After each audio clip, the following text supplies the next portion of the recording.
Welcome to the Motherhood Alliance podcast, the podcast dedicated to empowering moms and families on their health and wellness journey. I'm Brittany Suttner. And I'm Andrea Rinkus. Together, we're here to explore holistic approaches that go beyond conventional medicine. Each week, we dive into topics that matter most to you. Everything from nutrition and mental health to alternative therapies and natural living.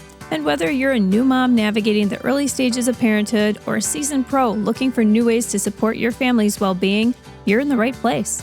Even better, all of our guests are local small business owners who you can actually talk to and work with.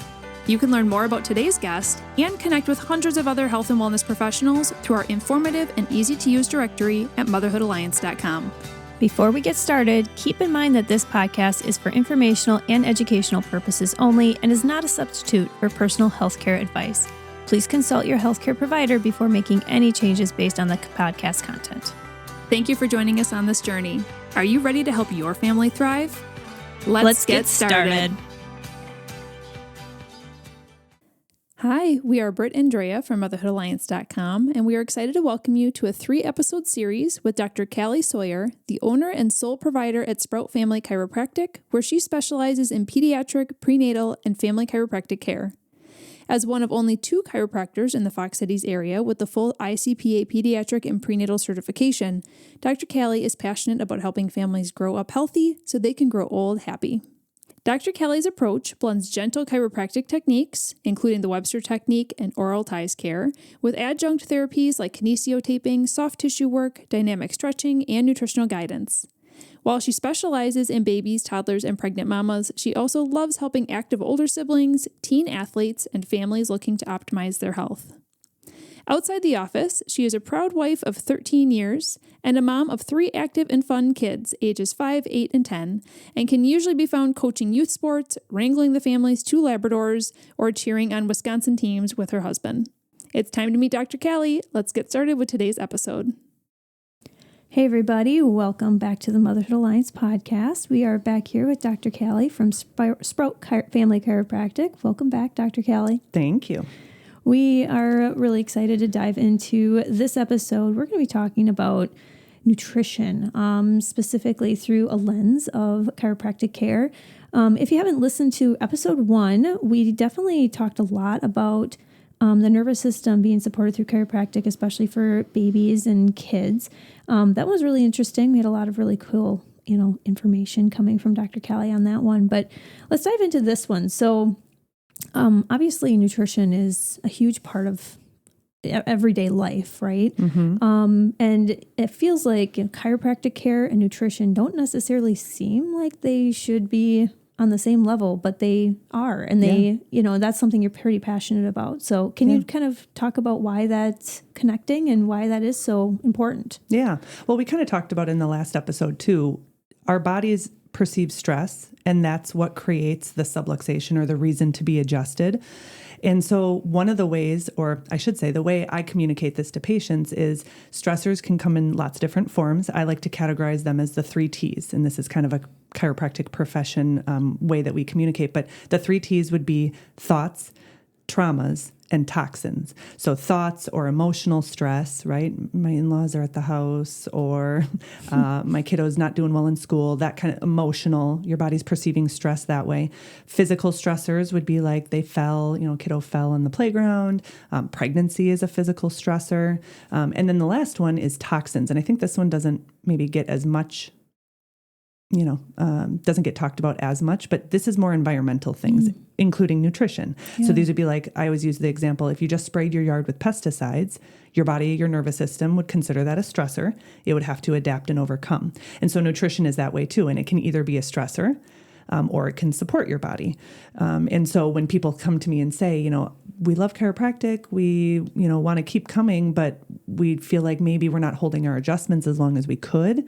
Nutrition can be one of those things where we look to and say, okay, well, let's work on supporting your body better, preferably through whole foods. But if we can't, then, we have other options too to support the body. But yeah. And so you're kind of telling us offline here too, that with nutrition, certain chiropractors have certain, like a nutrition certification, right? Yeah, in Wisconsin. Yeah, in Wisconsin, you have to have a nutrition certification as a chiropractor to even start talking about nutrition. To even counsel somebody about it. Right. And that was something that they've done maybe in the last like decade or so. They've basically said, if you want to talk nutrition at all with your patients, you need to have this 48-hour certification or coursework. And so I've completed that. Lots of chiropractors do. Yeah. And then we're required as part of our continuing education to then take 12 more credits every 2 years talking about nutrition. And it's because nutrition changes all the time. The chemistry of it, what we learn about how the body works and all of that. So I think it's a great thing to stay on top of, the latest and greatest as far as nutrition goes. And it's definitely something I've used with my kiddos and with the kiddos in my practice. Yeah. So let's kind of dive into a little bit deeper into this nutrition aspect. So we have, healthy fats, we have protein, we have good carbs. Maybe let's talk about the healthy fats. Why is that so important for developing brains? Yeah. Our nervous system is really reliant on good fats to create the good, the myelin sheath, the different parts of the nervous system that just help us communicate from our brain to our body, kind of back to that safety pin analogy. We can have good communication if we have the good healthy fats. It helps everything grow and And what are good healthy fats? Let's have some examples. There's omega-6s and omega-3s. Omega-6s, not so great. Omega-3s are kind of what we're looking for. So, wild-caught salmon would be a great source for your good fats. Avocado, different types of nuts have a good healthy fat. So the more of those types of products that you can get, and unfortunately they might be a little tough for kids to want to eat. I wish I could get my kids to eat salmon. That'd be wonderful. My 5-year-old loves salmon, but nobody else in our family does. It's disappointing. So it's finding different sources of it that are sustainably made or sustainably harvested and then, of course, there's supplements, too, for those that have a hard time with that. But For your kids, what are some of your go-to, snacks then? There's obviously the healthy fats piece, which is going to be some focus on making sure they're getting those in. For example, one thing that I do is I always add a dash of olive oil into my kids' smoothies just to throw it in there. But then there's also reality of being a busy mom, and you are right there alongside us. Your kids, what are their ages right now? I have a 5th grader who's 10, a 2nd grader who's 8, and then a kindergartner who's 5. Yeah, and you guys are heavily into sports and the on-the-go life. Yep. What are your tips for keeping good nutrition when you're so busy? I'm sure I'm not alone on this, but food prep is huge. So in our house, we have a fruit bin and we have a vegetable bin. And there are always at least 3 options in those that are cut up, ready to be made. And part of that's for making lunches too. But if the kids say to me, and they know this, if after dinner they're like, I'm hungry, I'm like, okay, your options. It's a fruit or a vegetable. Go get the tray and eat out of the fruit or vegetable tray. So not giving them, and granted, we have fun times too. We have chips in the house and all that fun stuff. But that's avocado oil and chips is a new trend that I'm loving. Yes. Getting away from those omega-6 oils and getting more into that healthier avocado oil. If you're going to do chips, do them with an avocado oil. So always having food prepped and ready to go, and we meal plan. I know you ladies meal plan, right? We do our best. We try. Yeah. We all try. And then, if we didn't figure it out, then we'll be fine. So we do, making sure our meals are prepped. And then I think about the, last winter when I was coaching my daughter, we went straight from basketball to dance, and it was right at dinner time. And I would have all the kids with me because they would just come to practice with me. I would put my crock pot in the minivan with tacos already in it. Oh my goodness. And then I would bring all the fixings along, and they would just after basketball practice on the way to dance, they would make their own taco bowl. So I don't know. That's fantastic. It's just, you're we got to keep moving. So I guess we'll just bring the tacos with us. It's one of those things when somebody, when you say that, it's just why wouldn't, that's a great idea. Yeah, it's already been made and you just pop it in. That's right. Yeah. It's there with us and they can have as much or as little as they want. And it works for us. Yeah. That's so great.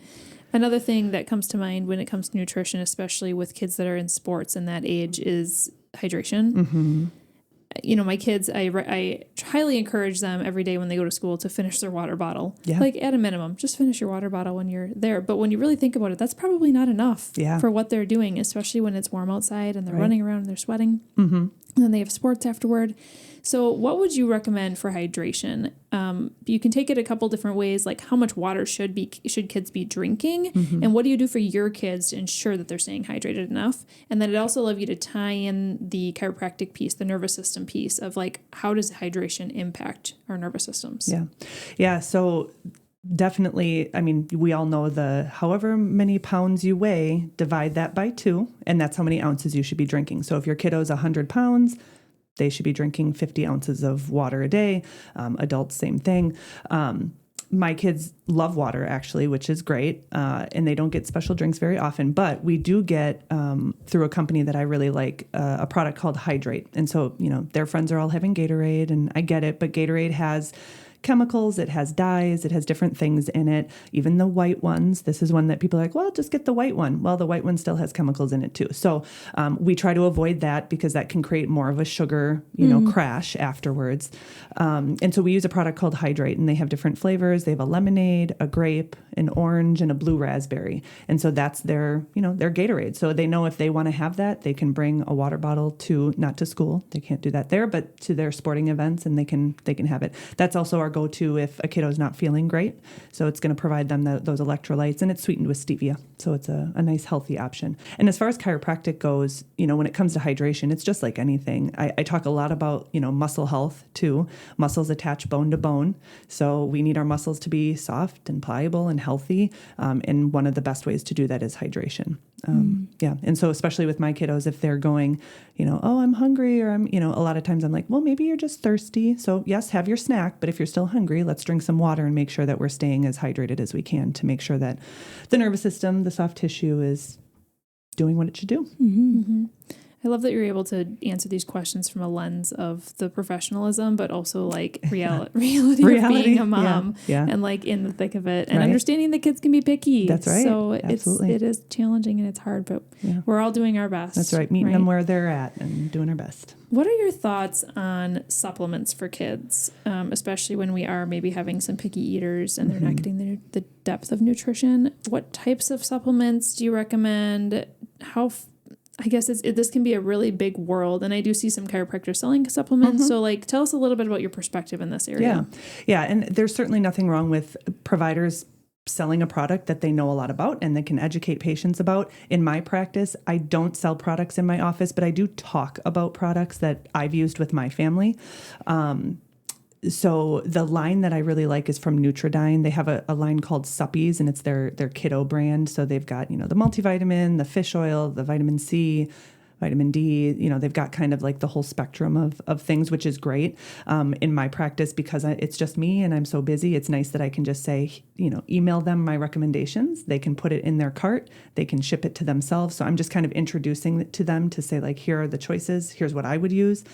Take it or leave it. If you want to do it, great. And I have lots of families who started doing that a long time ago, and they are still keeping up with all of that with their kiddos, just like I do with mine. So for my kids specifically, I kind of focus on what I call the big 4. They get a multivitamin. My son is bigger than my girls, so he gets double now. He's just moved up. He's pretty excited about that. They get a probiotic as well, and they get it every day. This is a question I get a lot is like, okay, so a probiotic, that's great. Or do we just do it for like 2 months? And you certainly can. It can be short term. In our family, probiotics are great for gut health, gut function, and then also immune function. And so especially this time of year when everybody's getting inside and it's getting a little chillier out, we are definitely, making sure that we're staying on with our probiotic. Vitamin D, and then the fish oil. So fish oil, they've got like a fun mango flavored, thing that the kids get. It can be a little bit fishy too, but sometimes, but they take it and enjoy it. So those are kind of the big 4: multivitamin, fish oil, vitamin D, and probiotic. And do you do that through the Nutridyne? Yeah. Yep. They've got all those products, that Suppy line. For littles, and actually the vitamin D can kind of be used for if you're 25 pounds or more. So they have a dropper. The Vitamin D Council suggests 1,000 IUs of vitamin D for every 25 pounds. So once a kiddo is 25 pounds, you can just do 1 drop of that vitamin D. For those who are adults, so like let's say you're 200 pounds, you would use 8,000 IUs would be kind of like your maintenance. Now, vitamin D is kind of a tricky one. Not tricky, but just something you need to monitor because it is a fat-soluble vitamin. It will store in your fat cells. And so it is possible to have enough and then maybe take too much. If you're staying in like the lower thousands, you're going to be fine. But there are some providers who would suggest super dosing at like the 50,000 or 100,000, again, under their care. Yeah. And making sure that you're doing blood testing every so often to make sure that you're where you should be. But especially in Wisconsin, but in a lot of places, we are just all vitamin D deficient. Right. Well, we're inside a lot for one thing. Yeah. So obviously get outside as much as you can and soak up the vitamin D when you can because it does store. But yeah, that supplement of vitamin D is so important. Yeah. And it's one of the cheapest ones. Yeah. Good quality one is very affordable. Nice. So so those are the big ones that we do with my kiddos. I want to ask some more questions about probiotics because I feel like this is a world where families are like, there's 1 million options. And I appreciate you sharing the brand that you use. But if somebody is like, you know what, I'm going to the store anyway today, I'm going to pick some up. Like, what are your thoughts on different types of probiotics? Because some are refrigerated, some are not. Like, there's so many. It's true. And, I hate to say it, but the big box store options, they're not as reliable to be what we call third-party tested. A third party, when a product is third party tested, somebody will come in, they'll literally take whatever the product is off the production line, they'll test it, and then they'll make sure that what you are claiming is in that product is actually in that product. And a lot of those big box store products are not third party tested. It's why they're a little more affordable. They have fillers in them, especially probiotic, because probiotics are live bacteria. Yeah. So we want them, a lot of the good ones are refrigerated. And if they're not refrigerated, they probably have things in them to keep them shelf stable. So, what I always say to patients of mine, if they don't want to utilize the liquid probiotic that I can offer through Nutridyne or the chewable, there's a chewable one for that's grape flavored. It's delicious for the kiddos. Then go to your local health food store. So like around here, we have Natural Healthy Concepts. Right by my office, there's Appleton Nutrition Center. And if you walk in there and say, I'm looking for a probiotic for my 6-month-old, for my 5-year-old, they'll be able to point you in the direction of a good quality, third-party tested product that has bacteria specific for that child's age, so that, it's going to be giving them the appropriate types and strains of bacteria. I feel like even looking at any kind of supplement, third-party testing is a really important thing to be asking anyway. Yeah, absolutely. Would you agree? Yeah. I totally agree. And you are going to pay a little bit more for it, but you're going to know that what you're getting is actually in that, or what you want to get is actually in that product. Yeah. I remember when I first started chiropractic school, we would do x-rays. Like, we're obviously able to take x-rays. I don't do them in my practice because I take care of babies and pregnant women. So having an x-ray machine would be a waste of resources for sure. But I remember taking an x-ray of a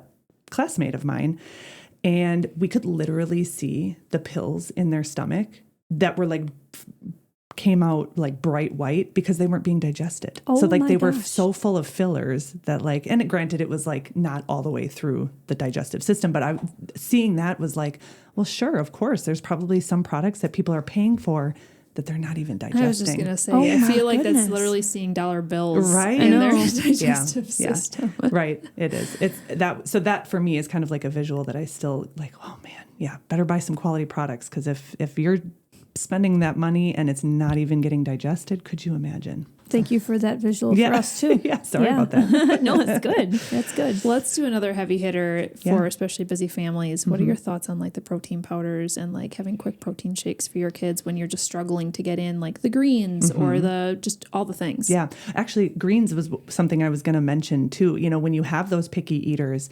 Nutridyne and lots of other brands have a good quality powder supplement. Is it a supplement? I don't know, but it has antioxidant power of 20 plus fruits and vegetables. The one that's Nutridyne is dynamic fruit and greens, and they have so many different flavors. It can be a little bit, it is a powder. So I always tell kids or parents if they're going to get it, it does have a taste to it. So you want to mix it with berries or mix it with something. But that's a really nice way to get your good antioxidants, good nutritional option for kiddos who are super picky. But as far as protein powders go,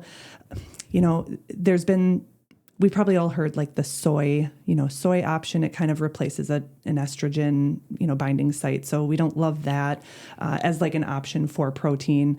Pea protein is a nice option. That's like, a vegan or a vegetarian option.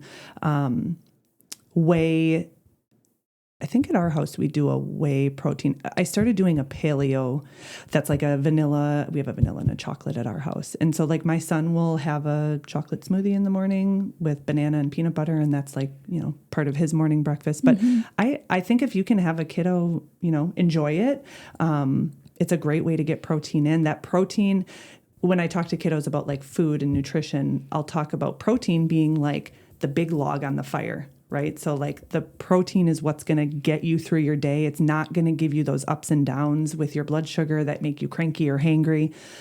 So the more protein you can get, the more level those blood sugars are going to be, and the better the behavior, right? So grabbing a protein first, and then maybe throwing in that carb or that like fun thing at the end is a nice way to do it. Because if you start with the carb, not going to want that protein. So yeah, protein powders are great. Mix them up with some of your favorite things. And I love that. Like Brittany said, she puts a little olive oil in there. Yeah, that's great. Or I put my greens kind of thing in there, and other stuff that you can flaxseed. Yes, flaxseed, great. I can't get away with chia seed quite yet, but in your teeth, there's evidence. There is always definitely in the teeth. evidence. Yes. So it's just trying to get all those little things in. Totally. Yeah. Do you have a promo code for Nutridyne that you could share with the audience? I don't. Like a discount code? Yeah. I don't. Again, because the products have to be provider recommended. It has to come from me. But I have offered and recommended, after consulting with people who maybe have decided not to be patients, consulted with them and then recommended to them a product that they would, that could potentially help with them. And then I can provide them, all that information. So if somebody was interested, they could consult with me, do the consult, and then, help them with that. But okay. Yeah, that is good to know. To finish out this episode, I think let's just simplify things. If you could only choose one thing to implement into your kids' routine, supplement-wise or nutritional-wise or whatever, where would you start? Vitamin D. Vitamin D for sure. I think that vitamin D is involved in so many processes in the body, pretty much all of them. And so if we can make sure that vitamin D levels are where they're supposed to be, I think if you were to test your child's vitamin D levels, and you can do that at the pediatrician, like at their well visit, you can ask them to do that. This group Nutridyne has a product that comes in the mail. It's a finger prick, and then you send it back, and it's $50. And it tells you what their vitamin D levels are. Nice. And that's a really nice way to kind of monitor those. I mean, it is shocking to me sometimes. I will have people come in to me who are, lots of hormone disruption, lots of stress, lots of weight gain. They get their vitamin D levels checked, and they're at 20. And we're supposed to be, functionally, we should be between like 70 and 90. Yeah, but I know optimally? they say optimally should be like 70 or 90. A lot of times they'll say like 50 is kind of the, the lower standard in the medical world, right? But in our world, like functionally, we're like 70 to 90 would be great. And so really low levels can wreak some really big havoc on the body. So vitamin D for me is the go-to. And honestly, it's one of the most cost-effective products, supplements out there. They're not that That is really good expensive. to know, because I was literally going to ask, or just thinking like, I really need to check my kids' vitamin D levels. That's perfect. Yeah. Okay. You can get, it's $50 and finger prick, and then it comes back to you in a few weeks. Especially for Wisconsin winters. That's Yes. right. Good thing to do. A little fun project this winter. Now, if somebody does not go with the Nutridyne brand, Yeah. I believe when you take vitamin D, you should also be pairing it with K2. K2, yeah. Okay, Yep. so if you're looking for a supplement, we talked about third-party testing. Would be a great thing to look for. Make sure you're having something that's vitamin D, K2. Yep. Okay, Yeah, great. that's great. And then, like I said, if you can find a reputable supplement store in your area and you walk in, they're often very knowledgeable. If you were to say, I need a vitamin D product for my 10-year-old, what do you have? They're going to be able to give you something that's quality. So if somebody wants to take advantage of a consult with you, where would they contact you? Yeah, so you can go to my website, sproutfamilychiro.com, and then there's a schedule button right there, and then you would just pick the consult. It is completely complimentary. It's 15 minutes of my time. You will fill out the intake paperwork, so I have a good idea of kind of your history, and then we schedule that consult. It can be in person or it can be over the phone. Awesome. That's awesome. I love that we've had 2 episodes dedicated to kiddos. This has been super informative. I mean, when you think about topics for a chiropractor, nutrition may not be the first one you're thinking is going to be coming up. So I really appreciate you diving into this. Well, I learned a lot too with nutrition too. I feel like that was a really good topic for all ages, for sure. And from one mom to another, we'll always take extra tips. Yeah. That's right. Yeah, thank you. But in our next episode, we're going to be focusing on mamas more so in that pregnancy season of life. And so Dr. Callie is going to be diving into the Webster technique, what that actually is and what it looks like and what to expect for that, as well as further certifications that you could be looking for if you're looking for a pregnancy-specific chiropractor, and all the other information we need to know about taking care of your body during that season. If you enjoyed this episode, would you consider leaving a rating or review or sharing it directly with a friend who could benefit from the information? We know that you're a busy mom or caregiver, and our goal is to make your life easier by bringing tips and tricks directly from experts into your earbuds. By sharing this episode with someone you love, you can play a critical role in helping to make their life easier as well. We appreciate your time and thank you for being a part of the Motherhood Alliance family.